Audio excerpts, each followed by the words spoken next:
السلام علیکم ورحمۃ اللہ وبرکاتہ۔ معزز ناظرین اکرام، زکوٰۃ اور صدقات و خیرات کے حوالے سے گفتگو کر رہے ہیں اور ہمارے پاس معزز مہمان محترم مولانا حفیظ اللہ خان مدنی، محترم مولانا محمد ابراہیم میرپوری برمنگھم سے تشریف لائے۔ وہ اس پہ بڑی ہی پیاری اور جامعیت اور علمی گفتگو کر رہے تھے۔ ہم اپنے سوالات کی طرف دوبارہ آئیں گے۔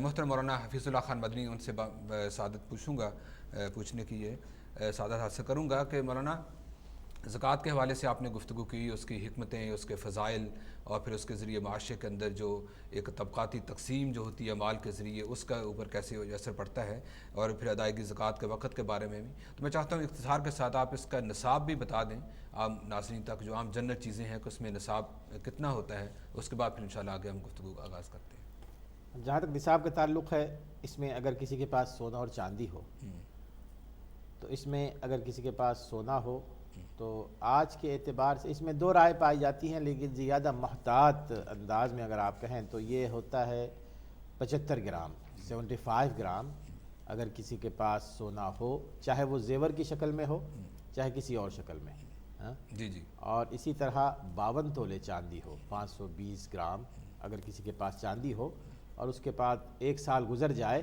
تو اب اس نے اس سارے سونے اور اس سارے چاندی پر زکوٰۃ دینی ہے۔ بعض لوگوں میں یہ غلط فہمی پائی جاتی ہے کہ جی اگر کسی کے پاس 10 تولے سونا ہو، وہ یہ سمجھتے ہیں کہ 2.5 تولے سونے میں سے نکالنی ہے زکوٰۃ۔ نہیں، سارے 10 تولے میں سے آپ نے زکوٰۃ نکالنی ہے۔ یعنی جب آپ کا مال اس نصاب کی اس لمٹ تک پہنچ جائے تو پھر مکمل کی اوپر ہی ادا ہوگی، اس مال پر سے زکوٰۃ ہوگی۔ اسی طرح نقد اگر آپ کے پاس رقم ہے اور نقد رقم سونے کے نصاب کے برابر ہو، اگر نقد رقم 75 گرام سونے کی قیمت کے برابر اگر آپ کے پاس رقم ہو اور اس پر بھی 1 سال گزر جائے تو آپ پر وہ زکوٰۃ دینی ضروری ہو جاتی ہے۔ صحیح۔ تو مولانا یہاں پہ ایک اور چیز بھی ہے کہ بعض دفعہ مال تھوڑا سا تقسیم بھی ہوتا ہے، جیسے کہ ایک آدمی، اس کے 4 بچے ہیں اور اس نے اپنے چاروں بچوں کے اکاؤنٹ کے اندر اتنی جمع کروا دی ہے رقم، 1000 ایک کے، 1000 دوسرے کے، 1000 تیسرے کے، اگر وہ اکٹھا ہم کریں تو پھر تو زکوٰۃ بن جاتی ہے، لیکن علیحدہ علیحدہ ہے، نابالغ بچے ہیں اور پھر والدین ان کے رسپانسیبل ہیں، تو اس میں زکوٰۃ کی تقسیم پھر کیسی ہوگی یا نہیں ہوگی، فرض ہوگی یا نہیں؟ ہاں، اس میں 2 چیزیں ہیں۔ ایک تو پہلی چیز یہ ہے کہ اگر کسی نے اپنے بچوں کے نام پر مال کو تقسیم کر رکھا ہے تو اس کی پہلے تو نیت دیکھی جائے گی۔ اگر نیت یہ ہو کہ جی کہ زکوٰۃ سے بچ جائے تو یہ اچھی بات نہیں ہے، اور اگر وہ بچوں کے نام پہ کرنا ہی چاہتے ہیں لیکن پھر یہ دیکھا جائے گا کہ جی کہ ان بچوں کے نگران اور ذمہ دار کون ہیں۔ اگر آپ ان بچوں کے ذمہ دار ہیں، ان کے اچھے برائی کے سارے آپ ہی ذمہ دار ہیں اور ان کو پرووائڈ کرنے والے بھی آپ ہی ہیں، تو یوں سمجھیے کہ وہ مال بھی آپ ہی کے استعمال میں ہے، آپ ہی کی نگرانی میں ہے۔ تو اس میں یہی ہے کہ جی کہ مال آپ ہی کا ہے، یعنی کہ بچوں میں ہے ظاہر تصرف تو ماں باپ کر سکتے ہیں، تصرف آپ کے ہاتھ میں ہے، تصرف آپ کے اختیار میں ہے، تو یہ زیادہ ضروری ہے کہ آپ اس مال سے زکوٰۃ نکالیں۔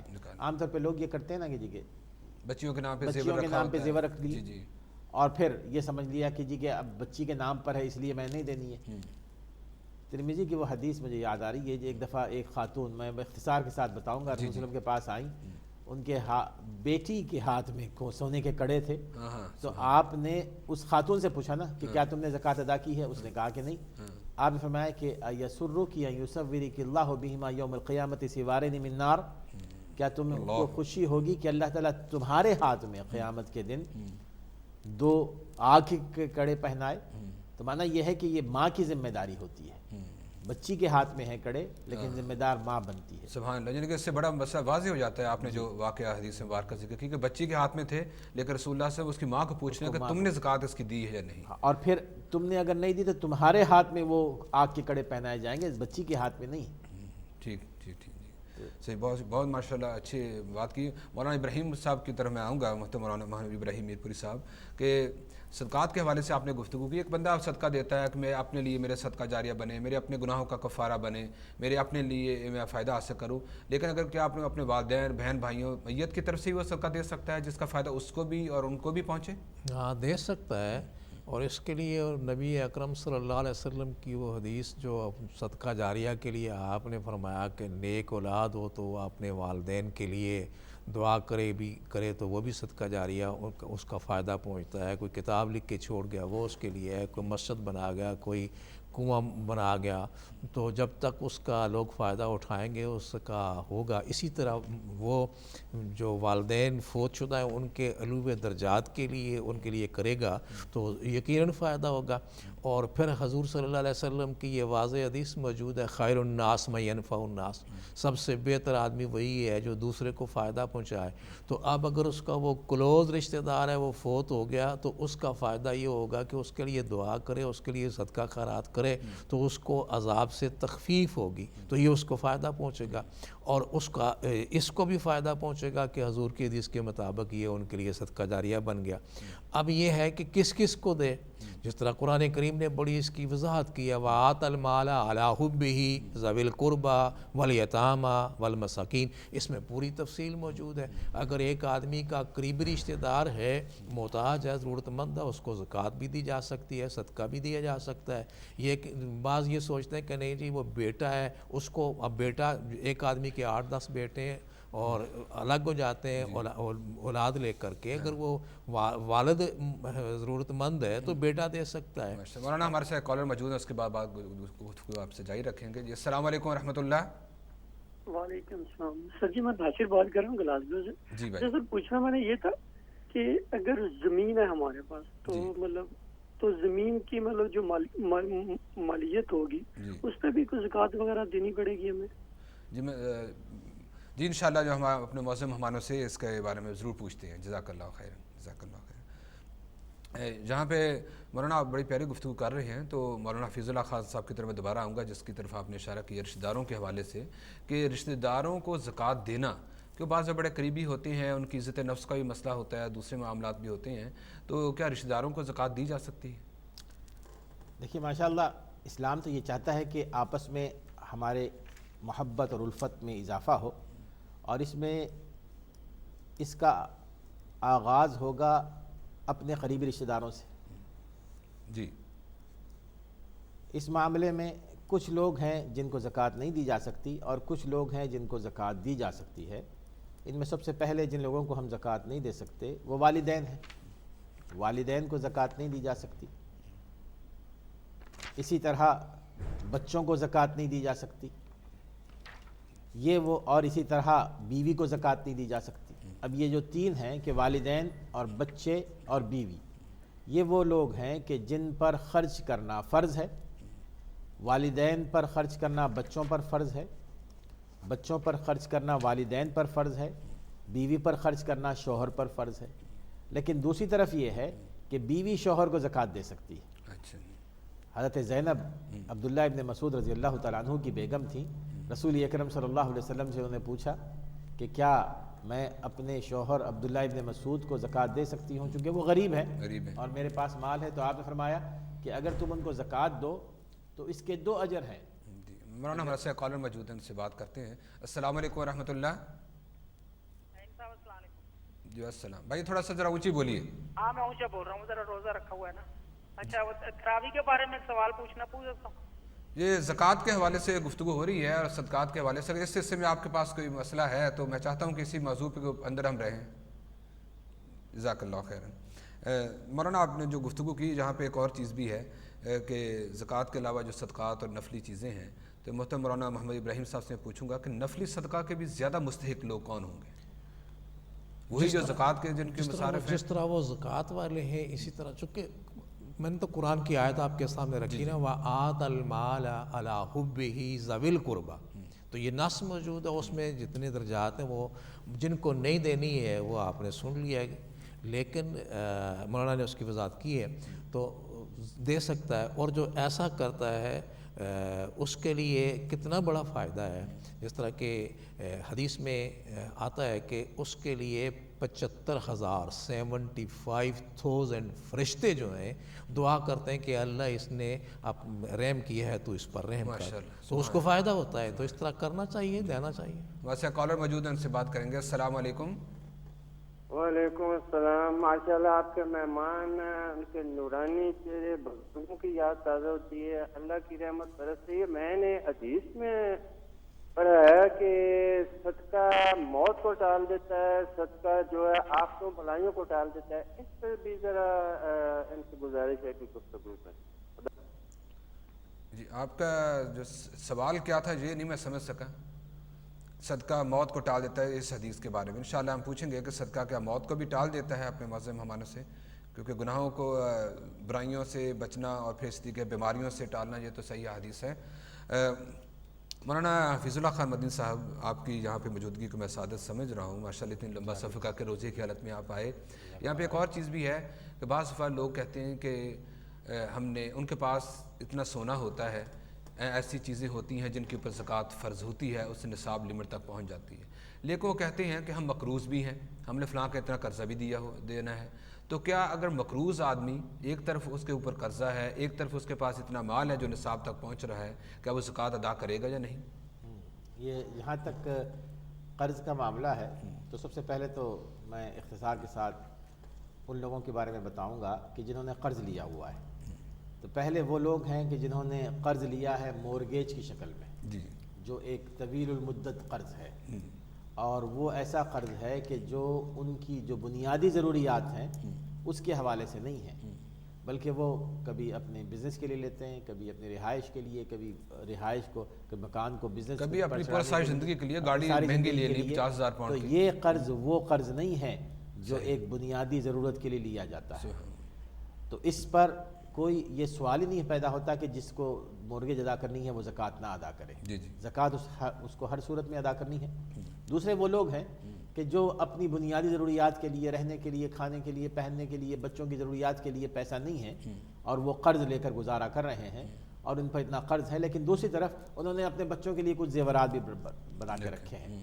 تو ایسے اس حوالے سے جمہور کا یہ فتویٰ ہے کہ جو قرض انہوں نے لیا ہوا ہے اس کے برابر اگر ان کے پاس زیورات ہوں یا کوئی رقم ہو تو پہلے وہ قرض ادا کریں, اور اگر وہ قرض نہیں ادا کریں گے تو اس میں سے ان کو زکوٰۃ دینی پڑے گی.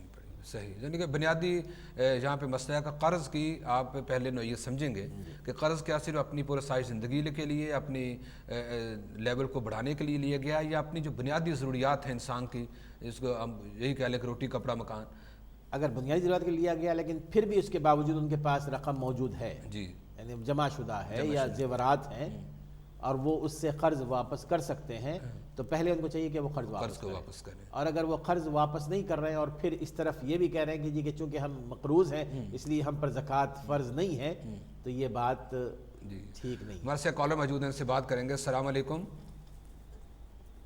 ہیلو جی, السلام علیکم. جی وعلیکم السلام.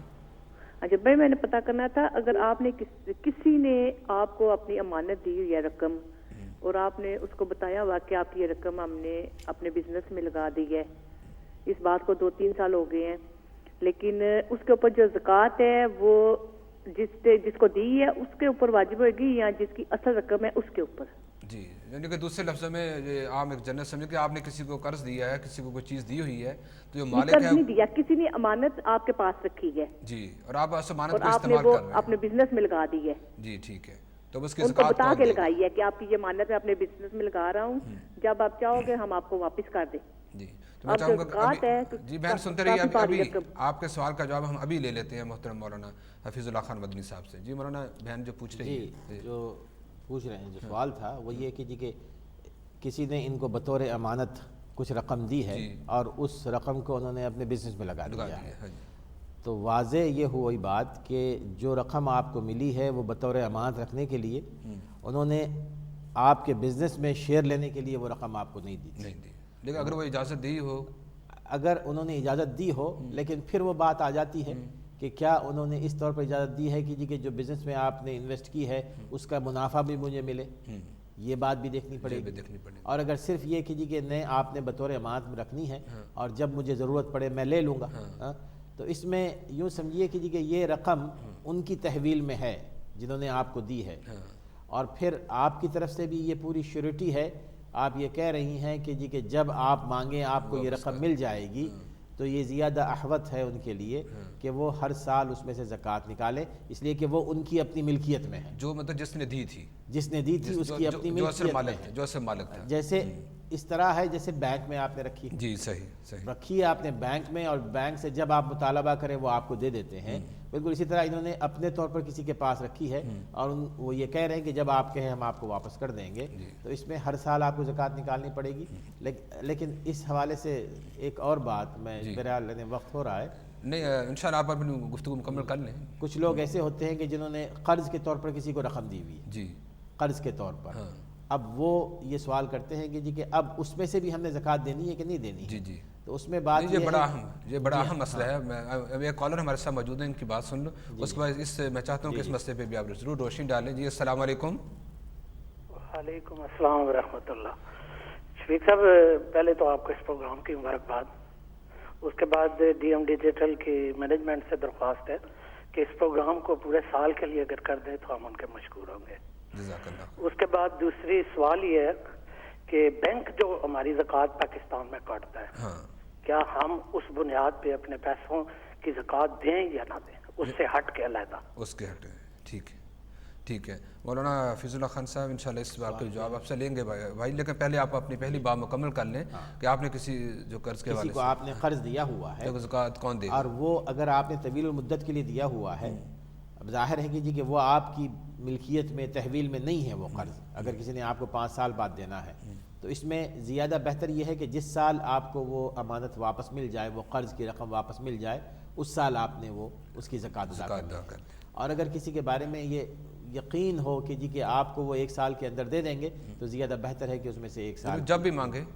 میں تو اس کے مسئلہ واضح یہ ہو رہا ہے کہ اگر آپ نے کسی کو قرض دیا ہوا ہے تو زکوٰۃ آپ ہی ادا کریں گے، لیکن اگر کسی کو قرض دیا ہوا ہے طویل مدت کے لیے، 5 سال کے لیے، 4 سال کے لیے، 3 سال کے لیے، اس میں سے آپ نے زکوٰۃ ادا نہیں کرنی ہے۔ لیکن اگر آپ کو یہ علم ہو کہ میں جب بھی مانگوں یہ مجھے دے دے گا تو نہیں، اس میں یہی ہے نا بات کہ اگر آپ یہ کہتے ہیں کہ 3 سال کے بعد میں مانگوں گا جی، تو 3 سال تک آپ نے زکوٰۃ نہیں دینی، اس لیے کہ وہ آپ کی تحویل میں نہیں۔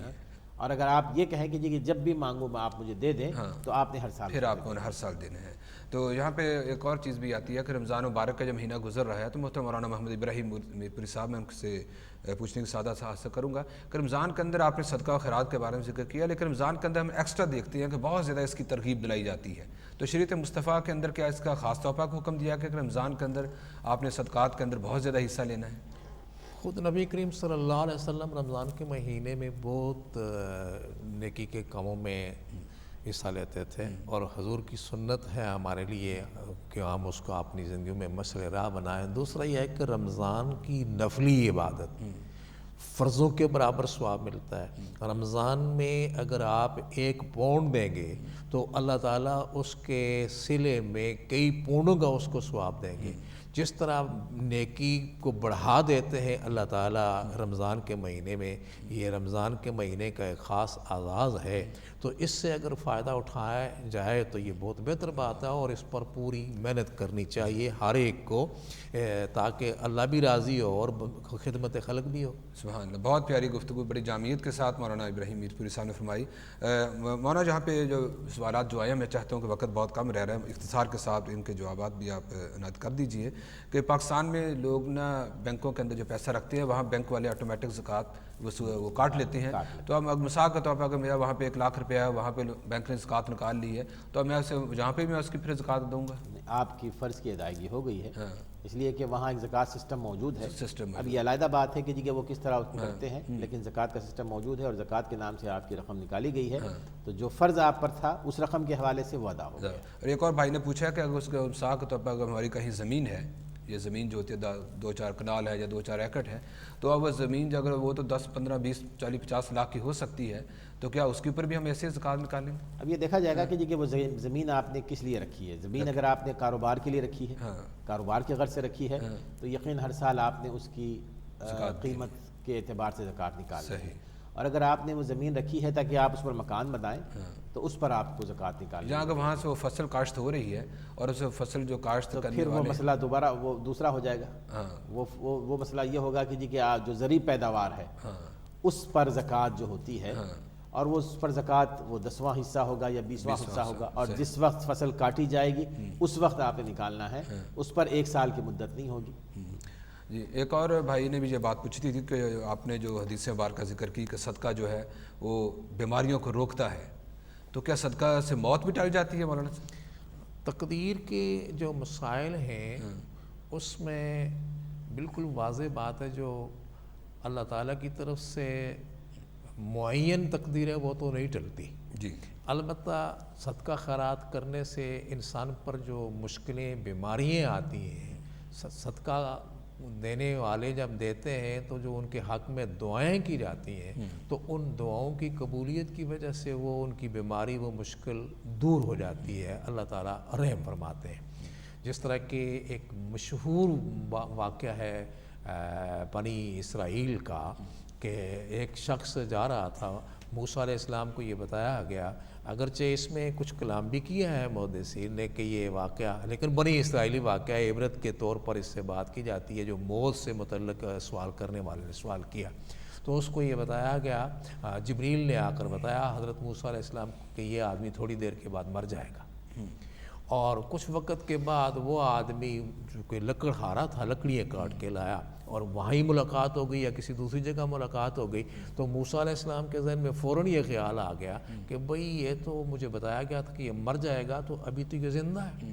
تو انہوں نے اللہ تعالیٰ سے سوال کیا کہ یا اللہ بتایا تو یہ گیا تھا یہ مر جائے گا، تو یہ زندہ ہے۔ تو فرمایا اس کی لکڑیوں کا گٹھا جو ہے اس کو اتارو، وہ اتارا گیا، اور موسیٰ علیہ السلام نے اس سے پوچھا کہ تو نے کوئی نیکی کا کام کیا؟ تو اس نے کہا اور تو میرے سے بڑی نیکی نہیں ہوئی، البتہ میں نے اپنے ساتھ کھانا رکھا ہوا تھا، اور جب میں اپنی لکڑیوں کا گٹھا باندھ کر کھانا کھانے لگا تو ایک مسافر میرے پاس سے گزرا اور اس نے کہا میں کئی دنوں سے بھوکا ہوں، اللہ کے نام پہ مجھے کھانا کھلا۔ تو میں نے یہ سوچا کہ کھانا تھوڑا ہے، میں بھی کھاؤں، یہ کھائے تو اس کی بھوک تو دور نہیں ہوگی، میں نے سارا کھانا اس کو کھلا دیا۔ تو پھر اس نے جو دعائیں دی اس میں یہ تھی کہ یا اللہ اس کی عمر میں برکت دے، یا اللہ اس کی عمر لمبی کر۔ تو وہ دعائیں دیتا رہا اور پھر میں اپنے کام سے واپس آ گیا، وہ چلا گیا۔ تو حضرت موسیٰ علیہ السلام کو بتایا گیا کہ جو اس کا لکڑیوں کا گٹھا ہے نا، اس کی لکڑی کے ایک موٹی لکڑی ہے، اس میں سانپ ہے، اور اس سانپ نے اس کو کاٹنا تھا، اس کی موت واقع ہونی تھی۔ جب اس بندے نے دعا کی اس کے حق میں اللہ اس کی عمر لمبی کر، اس کے عمر میں برکت دے، تو اللہ نے اس کی دعا قبول کی، سانپ کو کاٹنے سے روک دیا، اس لیے اس کی موت واقع نہیں ہوئی۔ تو یہ واقعہ ہے، اگرچہ اس میں کلام ہے محدثین کا، لیکن اس سے یہ ہے کہ نیکی کرنے سے، صدقہ کرنے سے ہر صورت فائدہ ہوتا ہے اور گناہوں کی معافی ہوتی ہے، اللہ تعالیٰ برکت دے۔ لیکن یہاں پہ یہ بھی ہے کہ حدیث کے اندر ہمیں طویل عمری کی برکت کی دعائیں وہ بھی ملتی ہیں، رسول اللہ صلی اللہ علیہ وسلم جب بھی کسی کے ساتھ خوش ہوتے آپ اس کی عمر کے اندر برکت کے لیے دعا بھی فرماتے ہیں۔ ہاں، تو یہاں پہ ایک اور سوال بھی بھائی نے پوچھا تھا کہ غیر مسلم کو بھی کیا زکوٰۃ دی جا سکتی؟ جی، غیر مسلم کو ایک شکل میں زکوٰۃ دی جا سکتی ہے۔ تو غیر مسلموں کے بارے میں جو مستحقین ہیں، جو سورہ توبہ میں جو آیت آتی ہے والمؤلفۃ قلوبہم، کہ وہ لوگ جن کے دلوں میں آپ اسلام کی محبت پیدا کرنا چاہتے ہیں، تو اس میں غیر مسلم بھی ہیں اور مسلمان بھی ہیں۔ ایک وہ غیر مسلم جس کو اسلام سے سخت نفرت ہے یا دشمنی ہے، اور آپ یہ سمجھتے ہیں کہ اگر آپ مالی تعاون کریں گے تو اسلام کی طرف وہ مائل ہوگا، یہ بھی بات اچھی ہے۔ اور اگر ایک جیسے کہ رسول اکرم صلی اللہ علیہ وسلم نے جنگ حنین کے بعد آپ نے دیا تھا مشرکین کو، اور اسی طرح وہ مشرک جو اسلام کی طرف مائل ہے اور آپ کے تعاون سے وہ مسلمان ہو سکتا ہے، آپ اس کو دے سکتے ہیں، لیکن عمومی طور پر نہیں، عمومی طور پر نہیں۔ کیونکہ جہاں پہ مجھے ایک یہ بھی تاریخ کا واقعہ یاد آ رہا ہے کہ عمر فاروق رضی اللہ عنہ کے دور کے اندر کچھ یہودیوں کو صدقہ فطر کی رقم میں سے کچھ ادائیگی کی گئی تھی، ان کی محتاجی اور اس کیفیت کو دیکھتے ہوئے۔ یہاں پہ یہ بھی ہے کہ اگر حکومت خلیفۃ المسلمین اگر حالات کو دیکھتے ہوئے بعض دفعہ سمجھتا ہے کہ اس سے اسلام کو فائدہ پہنچے گا، تو کیا گنجائش کیوں نکلتی ہے؟ اس میں دیکھیں نا، فی سبیل اللہ میں گنجائش نکل سکتی ہے۔ فی سبیل اللہ کا تو مطلب بہت ہم نے اس کو عام بنا دیا ہے، حالانکہ قرون اولیٰ کے اندر تو فی سبیل اللہ کا ایک مخصوص ماحول تھا اور اس کا مخصوص حکم اس وقت کے حالات کے مطابق تھا، لیکن فی سبیل اللہ نے اس میں کوئی ہم اپنی طرف سے اضافہ نہیں کر رہے، بلکہ وہ لفظ اس قدر وسیع ہے کہ فی سبیل اللہ، اللہ کے راستے میں، اللہ کے راستے میں، اللہ کے دین کے راستے میں، اللہ کے دین کو بڑھانے کے راستے میں، کیسے مسجد کو بھی اللہ کے دین کو تقویت دینے کے راستے میں، مسجد کو بھی پھر زکوٰۃ دی جا سکتی ہے؟ نہیں، مسجد کی تعمیر فرض ہے آپ پر، جو چیزیں جو فرض ہیں نا وہ زکوٰۃ نہیں ہوگی، زکوٰۃ نہیں ہوگی، جس طرح کے والدین پر خرچ فرض ہے۔ تو یہاں آخری مولانا ہمارے پاس بہت وقت مختصر ہے، صدقہ فطر کے حوالے سے آپ بتا دیں، کیونکہ لوگ فطرانہ صدقہ فطر ادا کرتے ہیں رمضان مبارک کے اندر۔ رسول اکرم صلی اللہ علیہ وسلم نے اس کو فرض قرار دیا، فرض قرار دیا، واجب ہے، چاہے وہ امیر ہے، چاہے وہ غریب ہے، چھوٹا ہے، بڑا ہے، یہاں تک کہ نو مولود بچہ جو پیدا ہو گیا اور اس کے دوسرے دن عید آ گئی، اس کا بھی فطرانہ تو یہ صدقہ فطر کن لوگوں کو دیا جائے گا؟ جن کو زکوٰۃ دی جاتی ہے، جن کو زکوٰۃ دی جاتی ہے ان کو دیا جا سکتا ہے، جو احتیاج رکھنے والے ہیں ان کو دیا جا سکتا ہے، اس میں کوئی اتنی پابندی نہیں ہے، وہی احکامات ہیں جو زکوٰۃ کے احکامات ہیں، جو صدقہ خیرات کے احکامات ہیں۔ جزاک اللہ خیر۔ میں اپنے دونوں معزز مہمانوں کا انتہائی مشکور ہوں کہ انہوں نے لمبا سفر رکھ کے روزی کی حالت میں یہاں پہ پہنچے، اللہ انہیں جزائے خیر عطا فرمائے۔ زکوٰۃ کے حوالے سے ناظرین کرام آج ہم نے گفتگو کی، کچھ اس کے فضائل، اس کی کچھ حکمتیں اور کچھ جو سوالات بھی ناظرین کی طرف سے آئے۔ انشاءاللہ رمضان مبارک کے اس مقدس ماہ کے اندر، ان بابرکت ساعتوں کے اندر ہم دین کی تعلیم اور تعلم اور تفقہ کے حوالے سے انشاءاللہ ہم گفتگو ضرور جاری رکھیں گے انشاءاللہ۔ جیسے آپ جانتے ہیں کہ رمضان مبارک کے اندر یہ روشنی پروگرام ہفتہ اتوار دونوں دن ہوتا ہے، تو انشاءاللہ کل بھی 12 بجے یہ پروگرام ہوگا۔ اس کے علاوہ بھی الحمدللہ رمضان مبارک کے اندر اگر آپ دین سیکھنے کے لیے وقت دل نرم ہو جاتے ہیں، وقت نکالیں تو بہت فائدہ ہوتا ہے۔ اکثر ہماری مساجد کے اندر عصر کی نماز کے بعد خلاصہ قرآن وہ بیان ہو رہا ہے۔ میں چاہوں گا کہ جہاں جہاں بھی آپ موجود ہیں مساجد کے اندر قرآن کی تعلیم اس کو ضرور حاصل کریں، 2-4 آیات ان کا مطالعہ کریں، ان کا ترجمہ سمجھیں اور پھر ان کے اوپر غور و فکر کریں۔ یہی اصل قرآن کا مقصد ہے جس کو بار بار اللہ رب العالمین نے ذکر کیا، تفکرون، تدبرون، تعقلون، کہ انسان کچھ نہ کچھ حاصل کرے، اور رمضان مبارک کا مہینہ اس کے سب سے بڑا ذریعہ ہے۔ انشاءاللہ اگلے پروگرام کے اندر پھر ہم دوبارہ حاضر ہوں گے۔ السلام علیکم ورحمۃ اللہ وبرکاتہ۔